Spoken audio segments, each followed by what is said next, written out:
There was no legend about the door, no warning whispered through town, no old book that mentioned it, no superstition passed down by trembling mouths.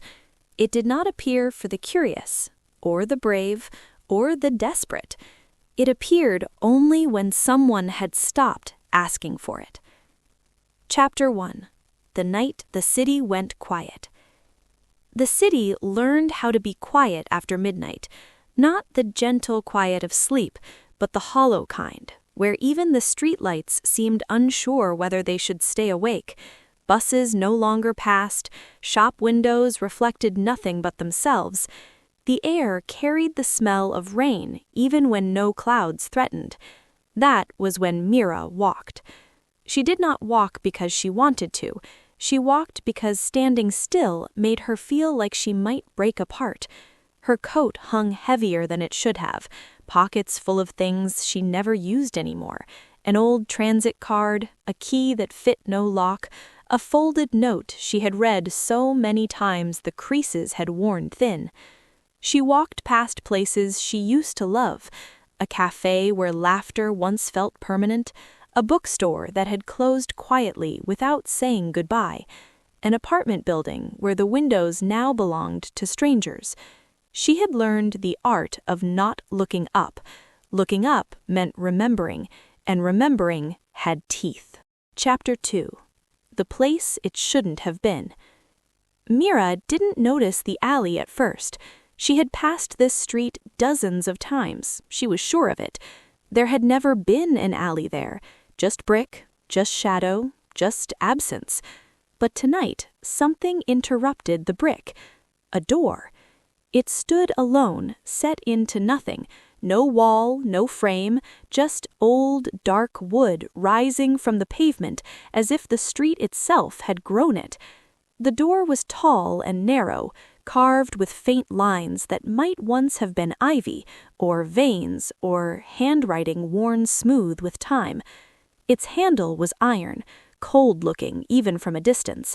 Above it, a small brass plaque caught the streetlight. It read, "When you are ready." Mira laughed. The sound startled her. She hadn't realized she could still make it. "This is stupid," she said aloud to no one. Doors did not appear in streets, and if they did, they certainly didn't speak in riddles. She turned away and stopped, because for the first time in months, her chest didn't feel tight. It wasn't relief. It wasn't hope. It was quiet. Chapter 3. The Choice That Wasn't a Choice. Mira stood there a long time. Minutes stretched. The city breathed around her. Somewhere a siren wailed and then fell silent again. She told herself she wouldn't touch the handle. She told herself she didn't believe in signs. She told herself she had already lost too much to gamble on something that looked like a metaphor pretending to be real. But the door did not rush her. It did not glow. It did not open. It did not call her name. It simply waited. Eventually, Mira realized something unsettling. She wasn't afraid of what might be behind the door. She was afraid of what might not be. Her hand moved before her thoughts caught up.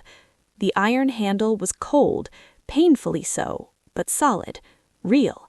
When she turned it, the door opened without a sound. Inside was not darkness. Inside was lamplight. Chapter 1. The First Room. The air changed as soon as she stepped through. It smelled like dust and rain and old paper, a scent she remembered from childhood libraries and attics that felt kinder than they looked. The door closed behind her. Not slammed, not locked, just closed. She stood in a narrow hallway lit by soft golden lamps. The walls were lined with doors, each one different, some painted, some bare wood, some scarred as if they had survived fires. At the far end stood a desk. Behind it sat a woman. She looked ordinary, which somehow made her unsettling. Middle-aged, dark hair streaked with silver, dressed in simple clothes. She might have been a librarian or a caretaker or someone you passed every day without noticing. She looked up and smiled gently. "You found it," the woman said. Mira's voice came out thin. "I want to leave." The woman nodded. "Of course, you always can." That didn't help. "What is this place?" The woman folded her hands. "This is where people come when they stop asking why." Mira frowned. "That doesn't make sense." The woman's smile deepened. "Not yet." Chapter 5. The Doors That Know You. The caretaker, for that was what she seemed to be, explained without urgency. Each door along the hallway led to a room that held something the visitor had lost, buried, or refused to look at. Not memories, truths. "You don't open them all," the woman said. "Only the ones you're ready for. And if I'm not ready for any of them, then you rest." Mira noticed a bench against the wall, soft, worn, waiting. She looked at the doors again. One trembled slightly, not physically, but in the way certain words make your stomach tighten before you understand why. She pointed. "That one." The caretaker stood. "I'll be here." Chapter 6. The Room of What Was Said. The door opened to a small kitchen. Mira's breath caught. It was her kitchen, or close enough to hurt. The same chipped counter, the same crooked magnet on the fridge. Evening light slanted through the window exactly as it had on the night everything broke. Someone sat at the table. Herself. Younger, tired, angry. Across from her sat someone Mira had sworn she would never think about again. The room filled with voices. Words she had said, words she had meant, words she had wished she could swallow back down. She tried to look away. The room did not stop. But something was different. This time she heard the silence after the words, the fear beneath them, the grief hiding in plain sight. The door behind her opened gently. The caretaker's voice drifted in. "You're not here to punish yourself." Mira whispered. "Then why does it hurt?" "Because it mattered." The scene faded. When Mira stepped back into the hallway, her hands were shaking, but her chest felt lighter. Chapter 7. The Room She Refused. Hours or minutes passed. Time behaved strangely here. Mira opened another door, then another. A room filled with letters she never sent. A room where laughter echoed from a future she never reached. A room that held nothing but a single chair and the weight of sitting alone.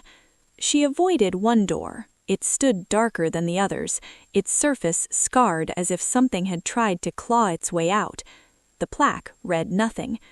"I don't want that one," Mira said. The caretaker nodded. "Then you won't." They sat together on the bench. The silence was not uncomfortable. "Does everyone leave better?" Mira asked. The caretaker considered.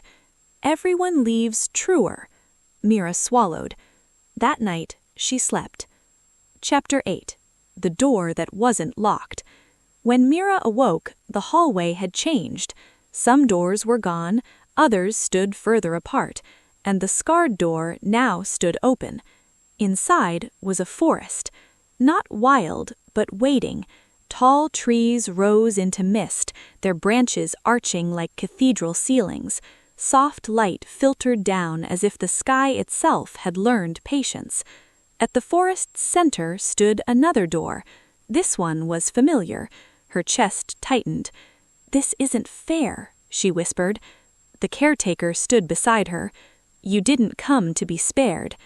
Mira approached the door. Her reflection stared back, older, lined with grief, but still standing. She opened it.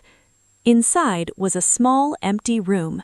No furniture, no scenes, just a mirror, and words etched faintly into the glass.